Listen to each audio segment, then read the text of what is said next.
I want to tell you what happened at my clinic yesterday. Somebody brought his brother. His brother was hypertensive. And while clerking, I said, is there family history of hypertension? He said, yes, in their mom. I said, oh, so you two should please check your blood pressure before you go. He said, oh, he had hypertension actually before, but now he no longer has. He has grown out of it. I said, really? He said, yes. I said, okay, please, just do this one thing for me. Go to the nurses and check your blood pressure. It turned out that his blood pressure was higher than his brother's. His brother's blood pressure was 160 over 110. His own was 180 something over 105. So I said, why did you stop your medication? He said, amlodipine causes erectile dysfunction. Oh, really? So when did you stop it? He said he stopped about a year before.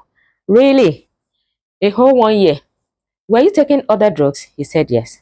I said, well, amlodipine was not responsible for your erectile dysfunction. If you ever had, or if you thought you would have, amlodipine is not responsible. It doesn't cause it. But other antihypertensives may cause it actually.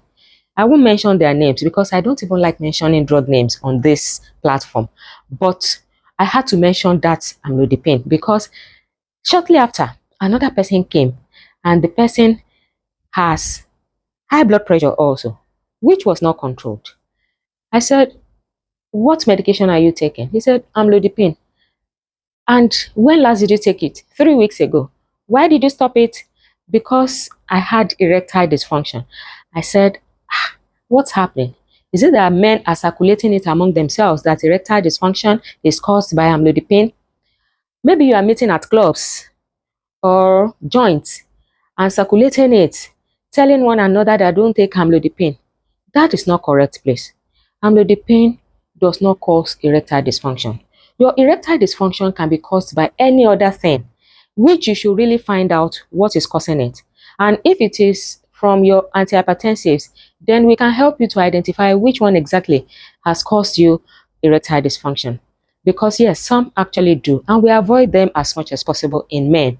But if you had to take it, because sometimes you don't have a choice, you still have to prescribe it.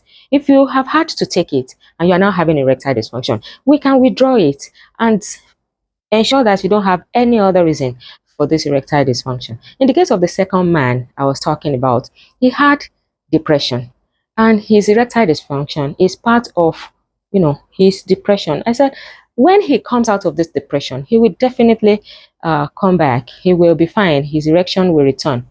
And so that is the message for today. It is meant for men who are on amlodipine. If you have any other problem with amlodipine, please let us know. We can, sort them out. So the advice right now is don't stop your medications because you feel that it is causing you erectile dysfunction. I'll rather advise you to go see your doctor or present them to your pharmacist who will tell you which one is likely to be causing you erectile dysfunction. And by the way, there are other causes of erectile dysfunction. So instead of thinking that it must be this medication that is causing it, you might be so wrong. Why not see your doctor for clarifications? One thing I must let you know is that if you stop your medications as a result of erectile dysfunction, it will not pay you. People that have complications like kidney failure, their blood is short ultimately. They are supposed to have PCV of 45% and higher. But sometimes it becomes so low as 20%, 25%. But if you have that kind of PCV, you cannot even walk a distance of 100 meters without resting. Do you think you'll be able to have sex if you have a PCV of 20%? It's not likely. At that point, it will be the least of your problems or your worries. Then people that have heart failure as a result of poorly treated or untreated hypertension do not have energy to have sex. And those that have stroke, especially moderate to severe stroke, those ones too, they don't have energy for sex. In the end, that thing that you so much cherish, that made you to neglect your health, you won't be able to do it. And you will have incurred other serious complications. And that is the reason you should not stop your amlodipine.